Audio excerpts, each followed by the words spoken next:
On a rien? On marchait jusqu'à l'hôtel ou quoi?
Bonsoir, bonsoir, bonsoir à tous. Merci beaucoup. Je vous souhaite à tous vraiment la bienvenue de tout cœur au nom des collines de Selembao. Je vous souhaite la bienvenue et je vous demande aussi de nous excuser un petit peu pour le retard, mais nous y sommes. Donc voilà. Nous avons vraiment une soirée conviviale, une soirée vraiment d'échange entre nous qui s'annonce devant nous, qui a pris un petit peu de retard. Mais nous allons directement commencer. Je vois déjà qu'il y a des regards qui ont faim. Donc je ne veux pas trop tarder, mais quand même, je voudrais quand même, avant qu'on commence, vous remercier tous pour votre présence. Parce que si vous savez, vous êtes ici, c'est pas juste pour bien manger, mais en même temps, en plus de ça, vous êtes ici aussi pour soutenir les collines de Selembao. Pour ceux qui ne le savent pas, les collines, c'est donc un dispensaire quelque part en République démocratique du Congo. C'est quand même dans la capitale, à Kinshasa. Et pour quand même vous raconter la genèse de cette petite histoire, de ce magnifique projet, j'ai quand même envie de dire, c'est notre sœur Cécile qui est là-bas au milieu de la salle, qu'on peut même applaudir directement, je crois.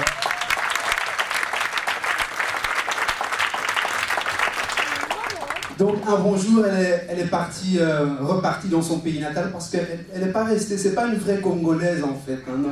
Ma grande sœur est quand même une Belge comme moi, mais elle a quand même vécu 6 ans, ces 6 premières années là-bas au Congo. Et un bon jour, elle est retournée là-bas au Congo. Et en fait, elle n'est même pas de Kinshasa. C'est ça qui est assez étonnant, cette histoire, c'est qu'elle n'est même pas de Kinshasa, mais elle est retournée à Kinshasa, dans la commune de Selembao.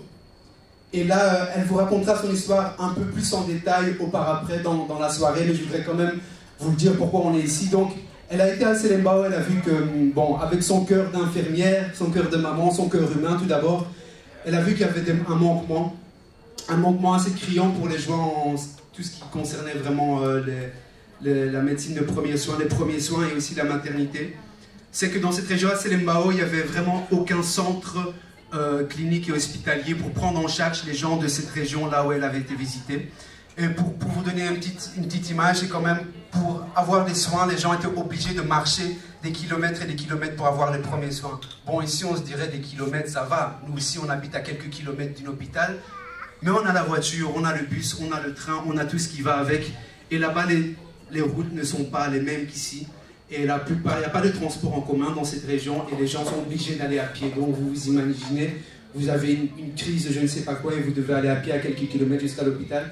Donc il y avait un besoin criant et notre maman Cécile l'a vu. Et malgré qu'elle n'est pas de ce village, elle n'est pas de là, elle n'a pas grandi là, elle a pris à cœur de vouloir implanter quand même un centre hospitalier là pour les premiers soins et pour la maternité. Et je crois qu'on peut encore une fois l'applaudir pour cela. Je ne vais pas m'attarder sur le projet, tantôt on aura encore des moments pour revenir sur le projet, vous expliquer pourquoi vous êtes là aussi, pourquoi vous nous aidez, quels sont les futurs projets, etc. Mais encore une fois, je voudrais vous remercier pour votre présence, parce qu'on peut avoir des projets, on peut avoir des idées, mais il faut les moyens. Les moyens, il faut l'énergie avant tout. Il faut vraiment l'énergie, il faut les nerfs pour pouvoir créer un projet, pouvoir se battre pour ce projet. Mais il faut aussi un soutien moral, un soutien amitié, un épaulement, mais c'est aussi des soutiens matériels, des soutiens financiers. Et je vous remercie tous parce que vous contribuez vraiment à la réussite de ce projet ce soir. Alors sans trop tarder, on a vraiment un programme chargé, il y aura encore un groupe qui va jouer tantôt, il y aura aussi une petite surprise, il y aura encore quelques intervenants. Je vais directement ouvrir le buffet et j'ai envie de vous dire, passez une très bonne soirée. Et je vais commencer tout simplement par la table là-bas. On va essayer de s'organiser. On va commencer par la table là-bas pour aller se servir au buffet. Et sur ce, je déclare le buffet ouvert. Merci beaucoup.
Non, ça fait trop. Ah bah, elle a dit que ça faisait trop, comment je sais pas respecter.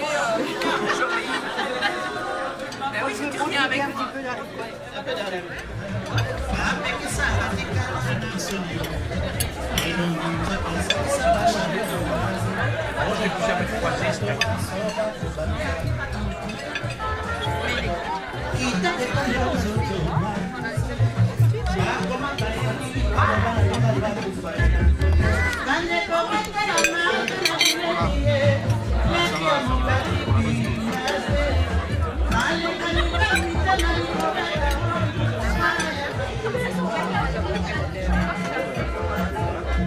Mais ça va.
Oui, oui, oui.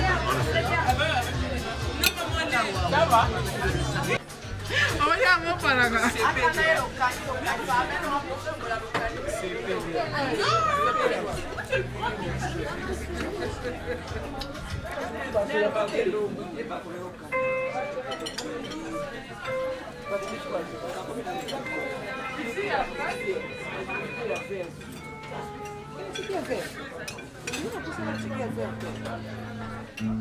Ces projets, qu'est-ce qui t'a poussé à initier ces projets?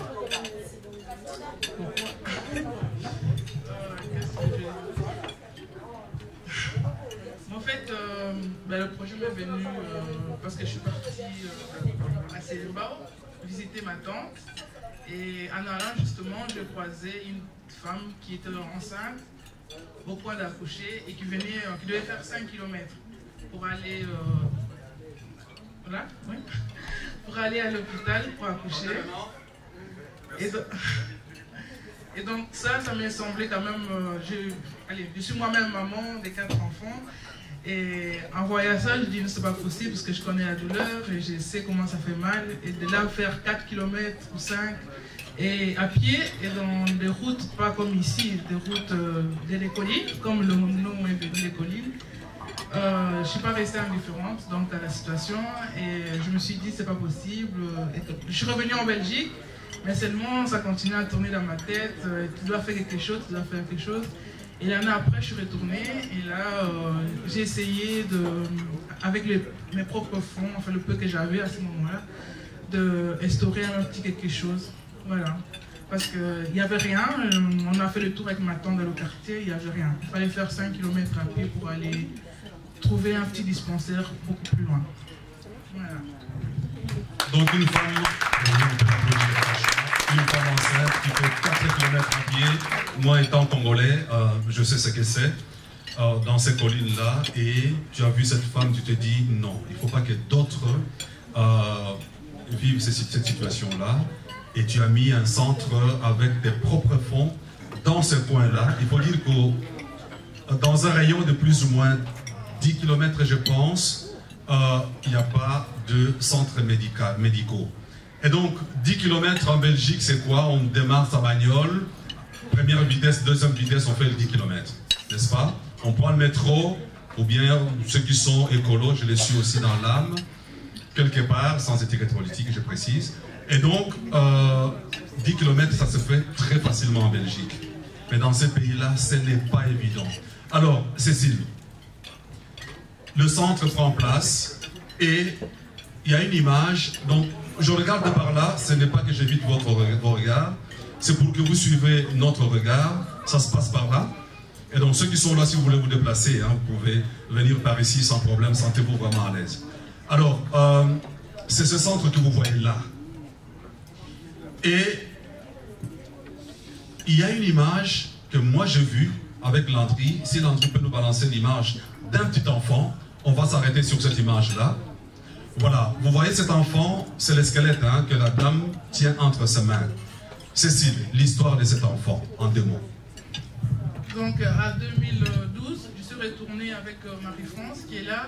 Elle est médecin dans la mutualité chrétienne, mais elle est à pension, donc elle a voulu aller essayer.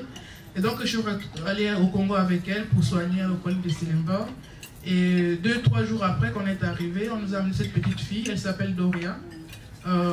C'est une petite fille qui est traitée de sorcière parce que à sa naissance, sa maman est décédée. Et donc c'est comme si elle était née avec le mauvais sort pour faire mourir sa maman à ce moment-là. Et donc les grands-parents, le papa l'a abandonné, il a laissé chez la grand-mère, mais qui est déjà âgée et qui ne veut plus prendre de soin. Donc quand elle a entendu que notre projet, qu'on avait un dispensaire, elle est venue juste déposer l'enfant devant la porte et puis partir. Après, je me suis renseignée pour voir à côté où est-ce qu'elle habitait et j'étais la trouver. Elle m'a dit, je n'en peux plus, je suis âgée, je n'arrive pas à manger moi-même et je suis là nourrir cet enfant. Et en plus, elle est une sorcière, donc il n'y a rien qui marche pour moi parce que j'ai une sorcière dans la maison.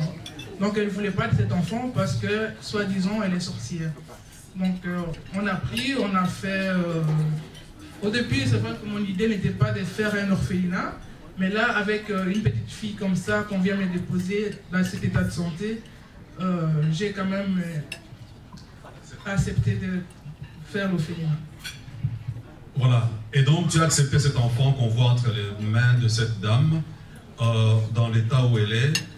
Elle pouvait peser combien cet enfant-là, à ce moment-là? Je pense qu'elle pesait plus ou moins 5 kg 500, 18 mois. À 18 mois, 5 kilos. Et comme vous pouvez le voir, les images parlent beaucoup plus que les discours. Et donc, tu as pris en charge cet enfant. Est-ce qu'on peut voir maintenant la photo suivante, ce que la prise en charge a fait de cet enfant? Est-ce qu'on peut applaudir cette image?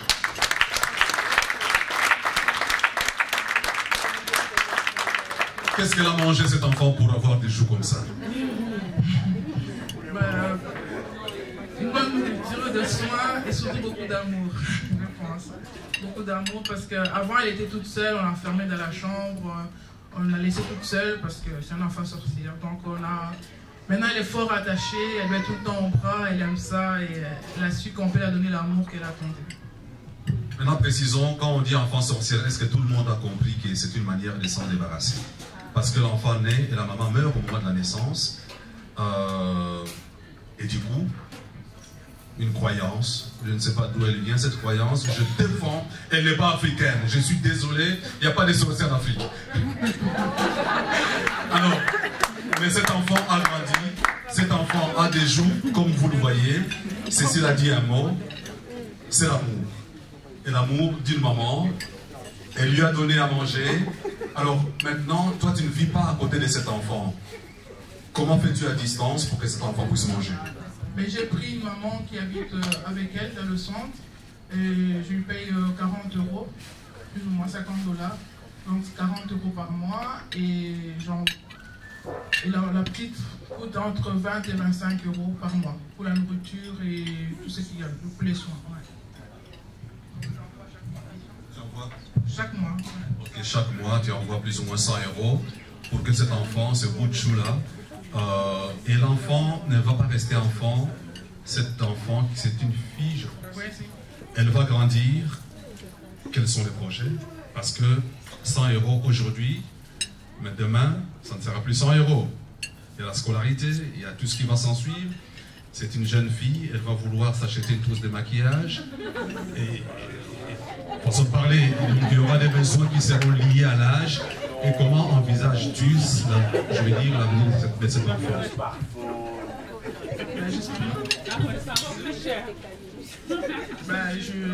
Je prévois, je ne sais pas comme ça, mais je veux dire, en faisant justement les soupers, les actions qu'on fait ici, avec l'aide de gens d'ici, j'espère qu'elle aura un bon avenir plus tard. Ça serait là pour elle aussi. Voilà, et merci.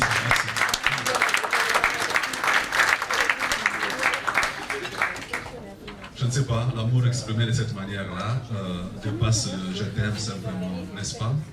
L'amour exprimé de cette manière-là, par les gestes, par le vécu au quotidien.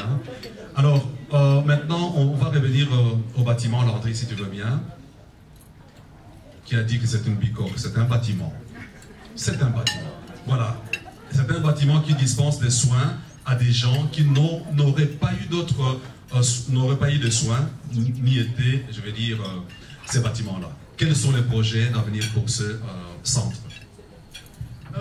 Justement, on aimerait au fait agrandir le centre parce que les besoins, au départ, on voulait juste donner les premiers soins, mais les besoins fait qu'on ne doit plus se limiter aux premiers soins. Il y a des femmes qui viennent accoucher, on fait des interventions chirurgicales. Donc on aimerait vraiment agrandir et faire dans les bonnes conditions de l'art. Ok. Alors Cécile, je pense que tu as des invités ce soir, tous qui sont là, mais bon, ça sera difficile que tous parlent.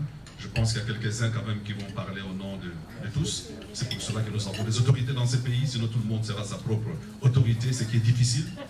C'est une anarchie, on appelle ça, n'est-ce pas? Et quand il y a des autorités parlent au nom de tous. Tu as un invité pour le moment et tu veux nous le présenter? Oui, notre bourgmestre de Tubize, M. Janut. Et nous allons demander de bien vouloir s'avancer. Monsieur le bourgmestre, bonsoir. Alors, nous allons vous laisser le micro, ce n'est pas sous forme de questions-réponses, on l'a pas préparé, je pense que vous allez tout simplement parler en tant qu'autorité. Merci beaucoup. Mais que dire après une telle présentation? C'est vrai que j'ai simplement envie de te dire félicitations pour tout ce que tu fais pour les enfants. Et franchement, je pense que tu mérites vraiment tous nos applaudissements.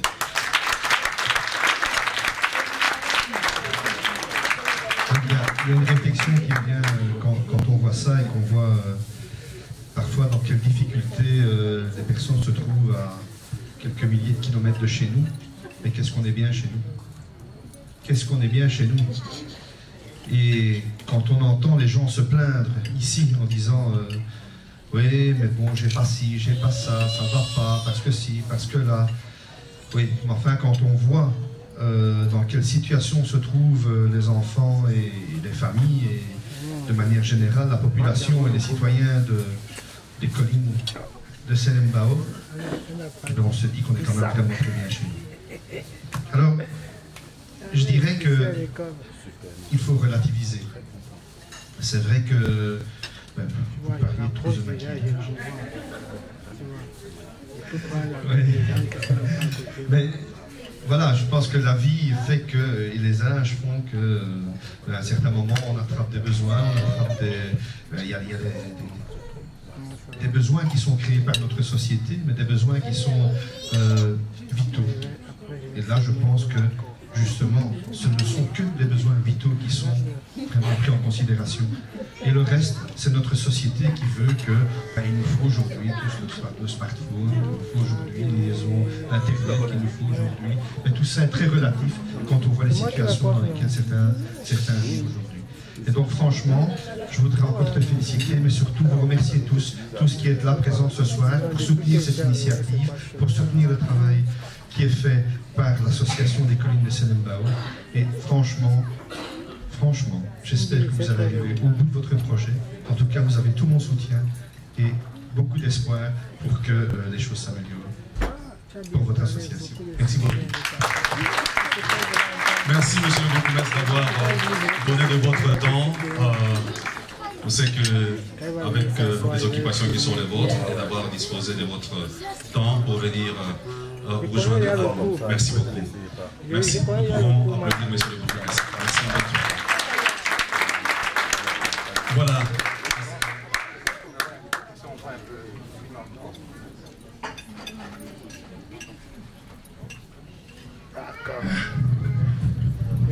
Au nom des collines de Selembao, je vous remercie encore énormément d'être venus au souper, tout le monde.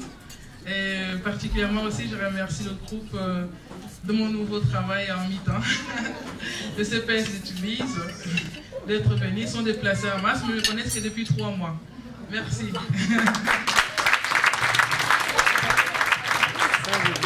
Voilà, merci beaucoup à vous tous. Vraiment, au travers de ce qui vient d'être dit, votre présence, considérez-la comme une contribution de votre part pour ce projet. Alors, Cécile et moi, on va vous applaudir. Landry, tu vas te joindre à nous pour applaudir ce public qui est là. Et merci beaucoup en tout cas. Restez, ne partez pas tout de suite. Qui a dit qu'il est l'heure de faire dodo? Demain, c'est dimanche. Voilà, nous allons vous applaudir. Voilà, alors que Cécile va répondre à sa place, moi je vais me tourner vers, le groupe qui est là, qui est venu aussi apporter sa contribution. Je veux présenter celui qui anime ce groupe, le leader de ce groupe, Yannick Ngoy. Est-ce qu'on peut l'applaudir, mesdames et messieurs? Vous allez voir, sentez-vous bien. Est-ce que vous avez bien mangé?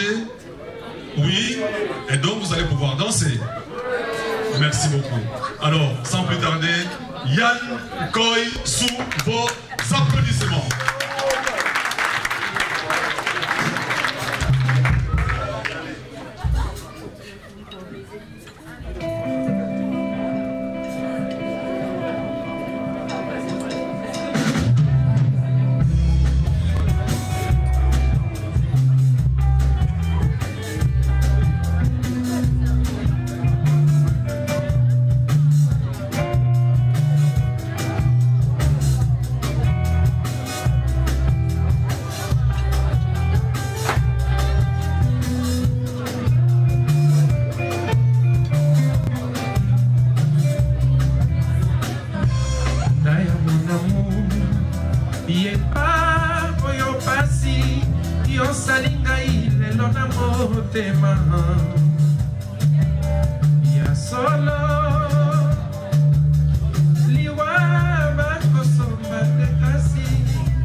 kanisa yo misere kaboli biso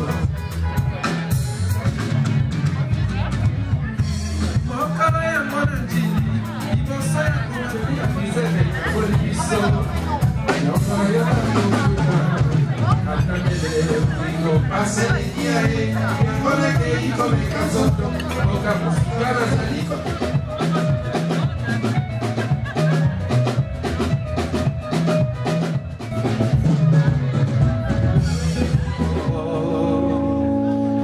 misere kaboli biso.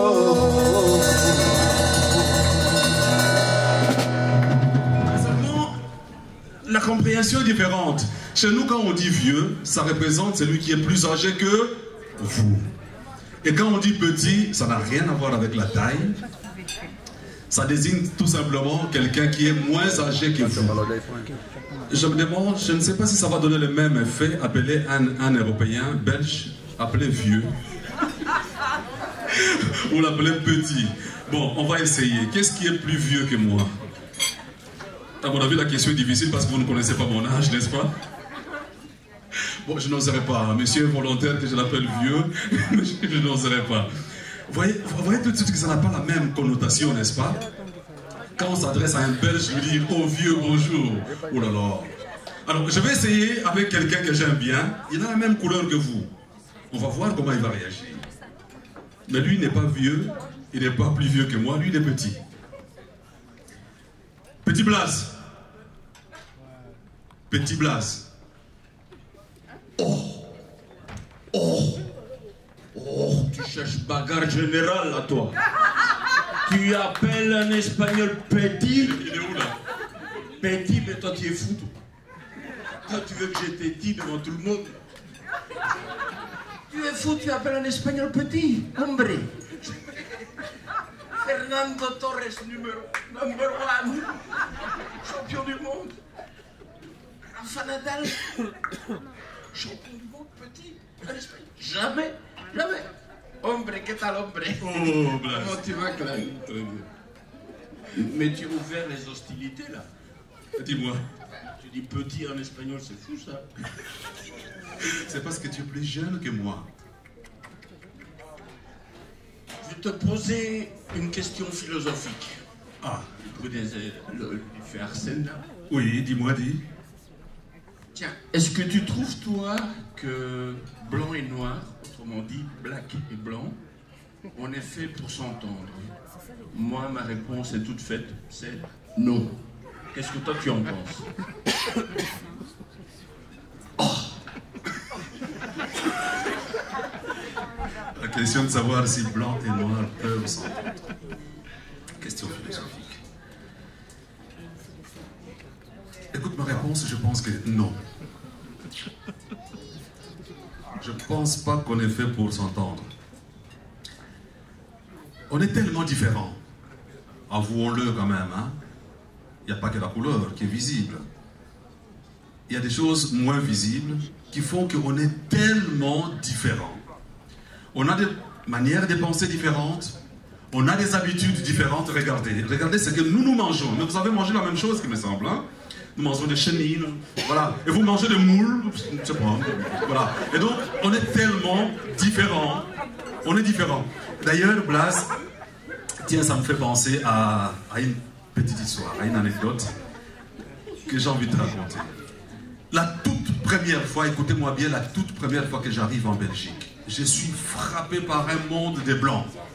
Et j'arrive à Zaventem, je sors de l'aéroport, je vais chercher mon taxi. À l'époque, je vous parle de ça il y a 30 ans, il y a un grand couloir comme ça, un peu sombre, où les taxis passaient.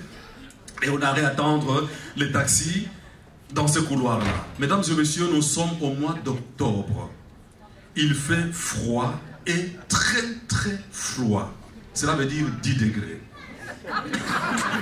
Pour un Africain.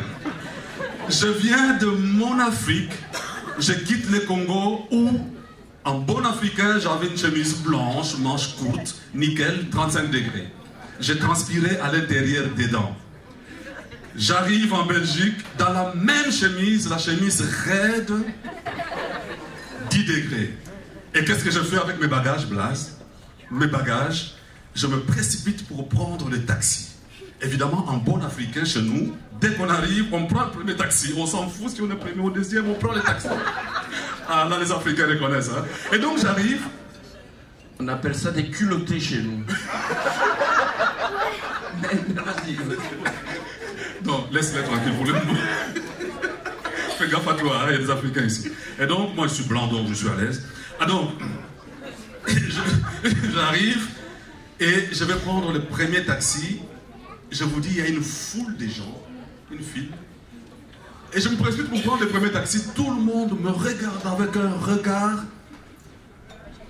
qui en disait long. Et là, j'ai compris que ce que je faisais, voilà.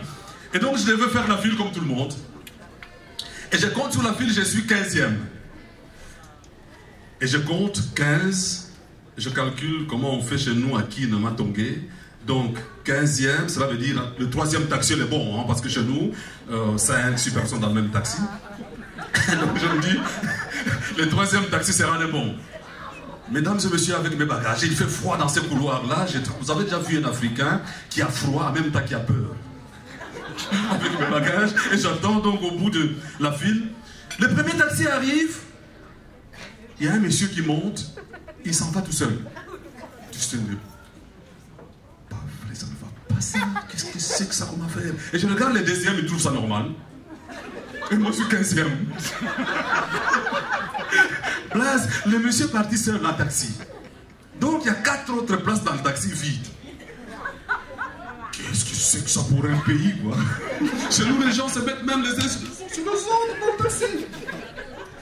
Et donc, il dit, ok, ce n'est pas le 3e taxi, ça sera le 15e pour moi. Et il fait froid. Effectivement, j'attends le 15e taxi. Mais alors, je me fais la réflexion. Il se peut que le taxi qui est parti en premier et celui qui partira en deuxième vont dans la même rue. Il se peut que les gens qui se suivent là vont à Scarbeck ou à XL. Et il se peut que ces gens-là, le premier et le deuxième habitent dans le même immeuble. Vous vous rendez compte? 2 taxis qui arrivent. Rue Matongue numéro 3, enfin ici on dira rue Vansourbe numéro 3. Et 2 taxis stationnent et 2 personnes sortent, ils montent dans le même immeuble. Écologiquement, vous avez compris qu'il y a un souci là. Alors on parle d'écolo, moi je me pose la question. Nous en Afrique, nous avons vu clair déjà depuis longtemps. Et donc, aujourd'hui, ils ont compris, ils suivent les Africains, il y a ce qu'on appelle aujourd'hui l'éco. Merci. Et donc, j'attends le 15e taxi et je monte, je suis seul. Mais moi j'ai envie de parler à quelqu'un. Le taximan il est loin là-bas, il monte tout à fait derrière là-bas. Je dis mais si on était à 5 dans le même taxi, on aurait fait connaissance. Et donc pour te dire Blaise que nous en Afrique, dans un même taxi, on peut être à 5 ou voire 6 personnes. Attends, tu parles, quand tu dis 5-6 adultes, plus 8 enfants, plus le chauffeur, ça fait blinder de monde dans un véhicule. Ici en Europe, on dirait plutôt que c'est un bus, tu vois, un bus collectif. Une voiture dans une voiture, on met 5, 6, si la voiture le permet, mais pas autant. 5 adultes, 8 enfants, c'est plutôt un bus collectif, tu vois. Parlant de bus, tu sais que je suis chauffeur à la STIB, à Bruxelles. Et je m'y connais, au niveau de collectivité, je m'y connais, parce que c'est des bus qui sont minimum 66 personnes, et il y en a parfois 80, 90, tu vois le bus qui va comme ça, quoi. Quand on me dit, Blaise, demain tu fais le bus 46 qui passe par l'abattoir et tout ça, je fais comme toi, là. Pas de froid, de peur uniquement, hein. Parce que je suis habitué au froid de la Belgique. Clay, est-ce que tu as déjà vu une Africaine ou un Africain qui rentre dans le bus?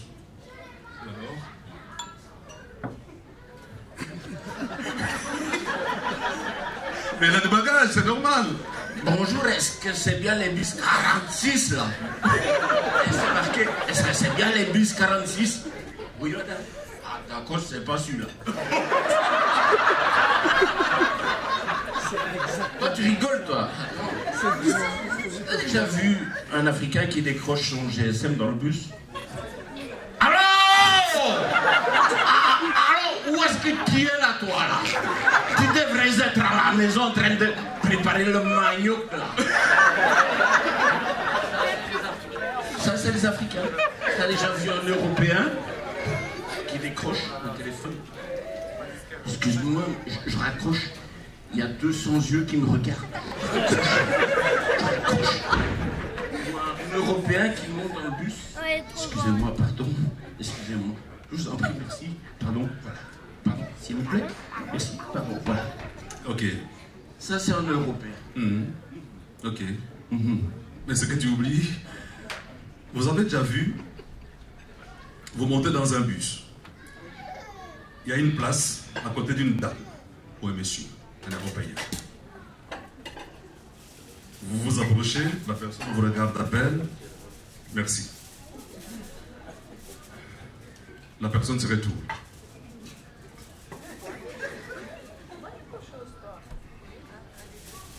Et vous prenez place avec quelqu'un qui vous tourne les dos.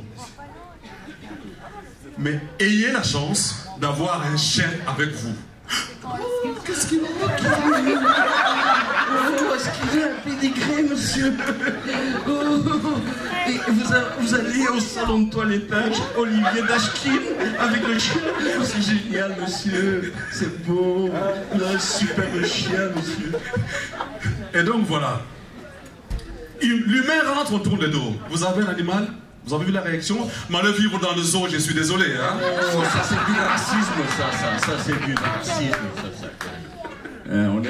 moi je trouve qu'on n'est vraiment pas fait pour s'entendre. Mais ça se voit. La preuve. Alors mon histoire, Blas, et je suis dans le taxi. Je ne suis pas encore arrivé. J'arrive à destination, les amis qui m'accueillent. Je suis primo arrivant, donc j'arrive en Belgique pour la première fois. 10 degrés, n'oubliez pas. Très froid donc. Et au soir, un bon repas. Aux infos, on nous montre un attentat qui vient de se passer en France. Classique. L'Européen me dit classique. Mesdames et messieurs, il venait de se passer un attentat en France. Merci. En France. Et on montre aux informations, on interviewe un monsieur, un passant. Monsieur, qu'avez-vous vu? Les journalistes, la police, qu'avez-vous vu? Écoutez, je passais dans la rue, j'ai entendu des balles, des coups de feu derrière moi, je me suis retourné et je me suis dirigé dans le sens des coups de feu pour aller voir ce qui s'est passé. Les blancs, c'est pas possible. Les gars ont entendu des coups de feu, ils se retournent pour aller voir ce qui s'est passé. Attends, moi, Afrique, vous savez ce qu'on fait chez nous en Afrique? Dès qu'on entend, bam, on part du fait. Les blancs veulent aller voir les balles, que voulez-vous aller voir des balles? Mais t'as rien compris, Clyde. T'as rien compris, t'entends pas. Non, chez nous, non, on n'entend pas. Il y a notre cerveau qui se met en ébullition. On est là en train de réfléchir, tiens, est-ce que c'est un meurtre prémédité? Est-ce que c'est de la légitime défense? Est-ce que c'est un suicide? Est-ce que c'est un bruit de pétard? Tu vois, on va voir, on essaye de voir la scène du crime pour pouvoir aider le FBI, le CIA, la police criminelle. D'ailleurs, Clyde, entre nous soit dit, Colombo, il était blanc, il n'était pas noir. Mais je suis bien d'accord avec vous. Alors je comprends. Je comprends pourquoi les blacks, comme tu dis, sont toujours gagnants aux Jeux Olympiques. Vous voyez les courses de 100 mètres? Merci. Vous savez le coup d'envoi comment il s'est fait? On tire en l'air. Et les blancs se retournent pour voir qu'est-ce qui se passe. On est là pour courir. Hein? Je suis désolé.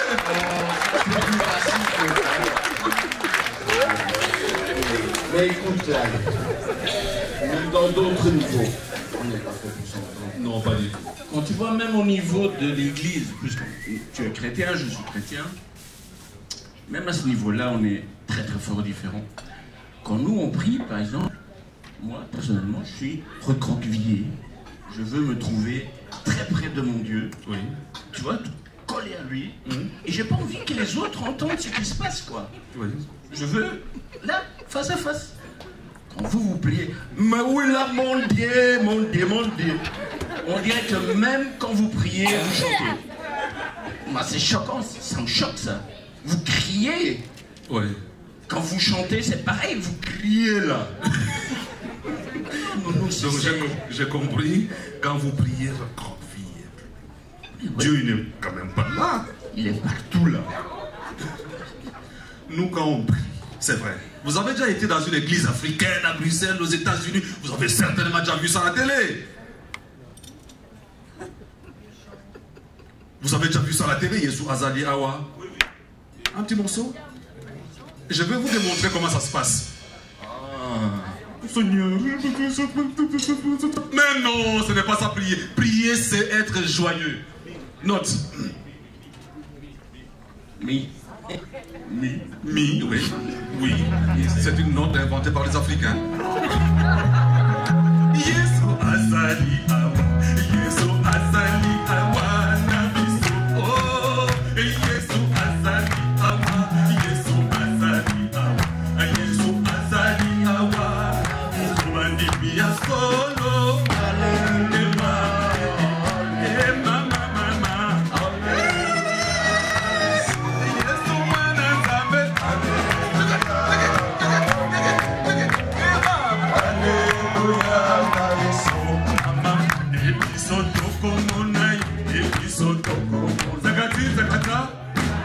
Ce n'est pas beau ça. Le croque-pied, tordu, machin, tout.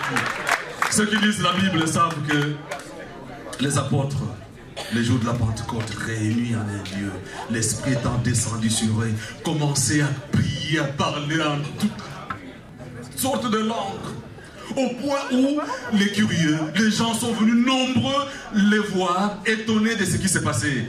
Je ne pense pas, en priant en langue, qu'ils étaient recroquevillés. Je pense qu'ils ont prié comme nous on vient de le faire là. Avec du bruit là. Avec du bruit. Tu crois, ne me dis pas qu'il parlait en Swahili, en Lingala. Il est méchant. Hein? Ça c'est de l'humour.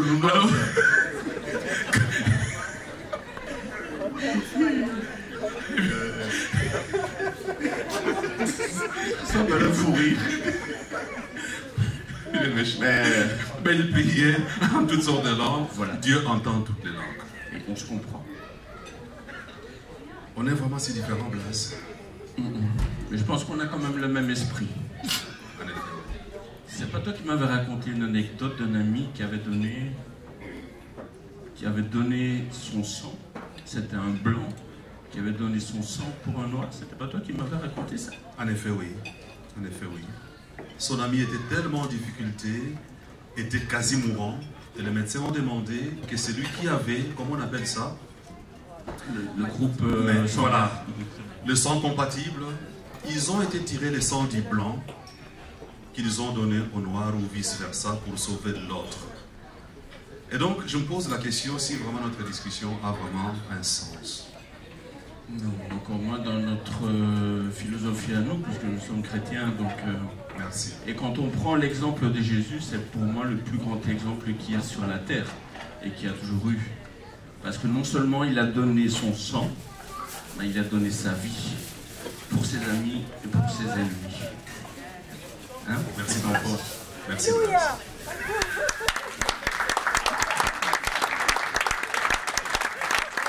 Là, il m'a rendu ma tenue africaine. Mais ça par contre, c'est petit, ça. Mesdames et messieurs, Blas. On applaudit très fort. Merci beaucoup. Clay. Merci. Le vieux Clay. Le petit Blas. Merci à vous. Yannick.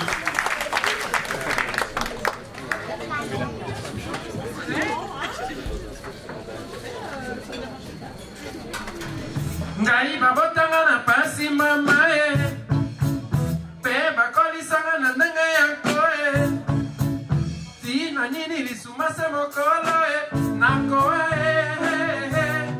lokotono ngana wio mama monganga tanga melikanga kisasalisa pase mona na teo ayaya ngana sheri motakolise moko ayaya ngana sheri motakolise moko ngai mabotanga na pasi mama pe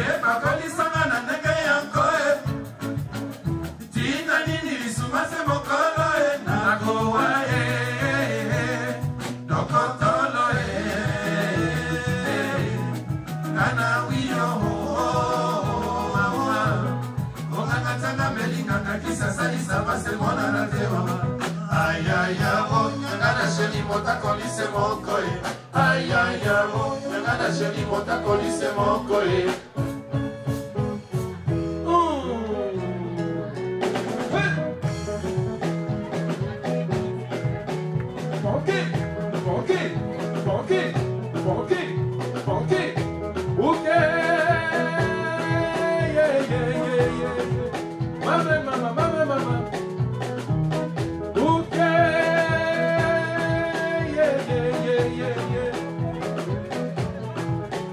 Apilo lo lo lo pilo, apilo lo lo lo pilo, apilo lo lo lo pilo, apilo lo lo lo pilo, apilo lo lo lo pilo, apilo.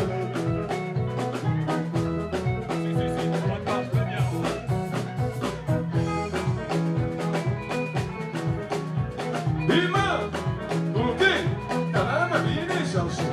Ima, chanson, calama viene chanson. Ima. Chercher, t'as la vie de chercher. Ima, ok, t'as la vie de chercher.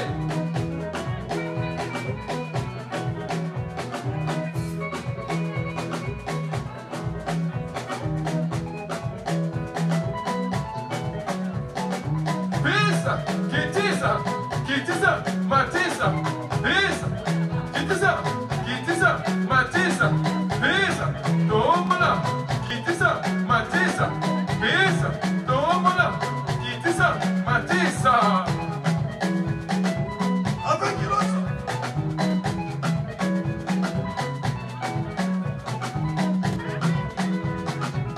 Mignon.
kineki simba vru matana wewa vru ana malweka na wewa vru mata vru matana wewa vru asimba ama asimba ama asimba ayaya asimba Gino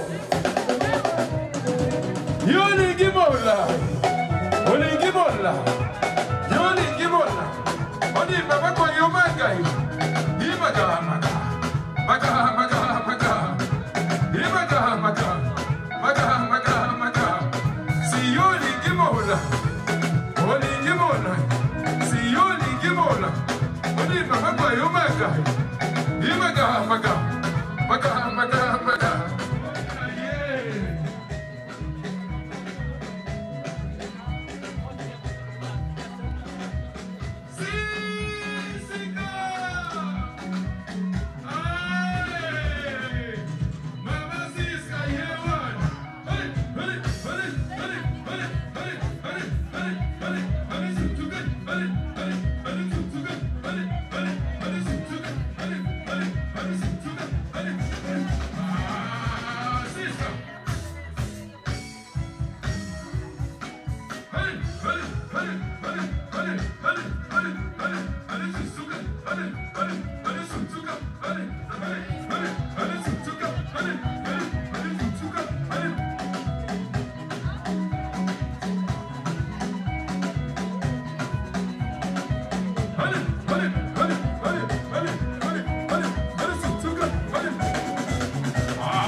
Qu'est-ce que vous dansez bien?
Ça va. Ouais, pour cette chanson, chanson, attends. Pour cette chanson, à vrai dire, j'ai fait le tour de la Belgique et partout où je vais, quand il y a le bourgmestre, il danse. Ce soir, je vais demander au bourgmestre que tu dises de danser, évidemment. On y va. Avec tout le monde, évidemment.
Ça s'est très bien passé. Je pense que tout le monde a bien mangé, tout le monde s'est bien amusé. Comme on a eu vraiment une très bonne ambiance. Et comme je l'ai dit, ça fait vraiment plaisir de voir Cécile qui s'engage et qui défend un projet et qui développe ce projet et ça lui tient vraiment à cœur. Et je crois qu'on ne devait que faire une chose, c'est de la soutenir et défendre son projet et vraiment être derrière elle pour que ça aboutisse au plus vite. Merci, la soutenir et défendre son projet. Merci monsieur le bourgmestre, merci de votre, en tout cas, de votre venue, votre participation. Merci beaucoup. C'est une bonne chose parce que nous qui sommes ici, souvent on a tendance à oublier que nous avons laissé nos familles là-bas et souvent on a laissé des gens vraiment en difficulté. Donc quand on a des personnes comme Cécile qui pensent retourner au pays et faire ce genre d'action, récolter de l'argent ici, récolter quelques médicaments pour essayer d'alléger les souffrances des gens qui sont là-bas, qui n'ont rien. Je crois que c'est très très important. C'est très important. Je demanderai aux autres compatriotes congolais ou d'autres pays africains de prendre exemple sur Cécile et de faire la même chose, de donner un coup de main, un coup de pouce à l'Afrique. Parce que l'Afrique, pour l'instant, sûrement, elle est malade. Moi, je pense que l'Afrique se relèvera un jour et elle marchera de son propre. Justement pour donner un petit coup de pouce. Bon, voilà, ça arrive qu'on joue pour de l'argent, mais là, on est vraiment venu pour la cause, pour que les personnes comme Cécile se sentent soutenues et prochainement recommencent les actions comme ça. Bon, par rapport à l'événement, il est tout à fait réussi. Donc, nous avons pu constater au point de vue autoritaire, c'est-à-dire au point de vue des autorités, voilà, il faut le au point de vue des autorités qui nous ont soutenus grandement et les habitants de la commune de Tubis qui étaient aussi présents. Et en tout cas, pour ce qui est de la soirée, ça s'est bien déroulé. Et nous espérons qu'il y aura des soirées, des soupers encore davantage organisés pour que nous puissions récolter de fonds pour aider vraiment ces gens qui en ont besoin. La soirée. Beaucoup de joie. Et en tout cas, je suis satisfait parce que beaucoup de gens sont venus pour nous soutenir dans le projet. Et je les remercie encore. Voilà. C'est vraiment bien. Et je pense que l'année prochaine, on recommence ça. Et les gens sont contents. Voilà, tu as souvent dit, mon soutien, mon premier soutien, c'est mon mari et ma famille. On voit votre mari à côté de vous. Et ça c'est pour vous un coup de pouce qui vous permet d'aller de l'avant. Bien sûr, parce qu'un mari qui supporte tout, qui supporte l'absence de sa femme, qui supporte que sa femme aille en Afrique toute seule une fois par an pour un autre projet, qui s'occupe des enfants et gérer la maison tout seul à mon absence. Donc sans lui, je ne peux pas le faire. Je ne peux pas faire réaliser son projet sans lui. Merci beaucoup Cécile, merci beaucoup. Félicitations encore, merci beaucoup. Oui, je suis là pour soutenir ma femme. Mais malgré tout, donc, les engagements que j'avais pu au niveau du travail, j'ai travaillé ce soir, donc c'est pour ça que je n'étais pas la mère. Et les autres, ils étaient là, donc ma famille était là, et les amis, donc ils étaient là pour ma femme, donc tout ça, ça me fait plaisir. Merci en tout cas à vous et à votre épouse pour ce que vous faites ensemble pour les compatriotes qui sont au Congo. Une fois de plus, le bourgmestre l'a dit, d'autres l'ont dit, Yannick l'a dit. Nous le redisons encore, nous de la presse. Merci beaucoup. Merci. Félicitations. Merci à vous.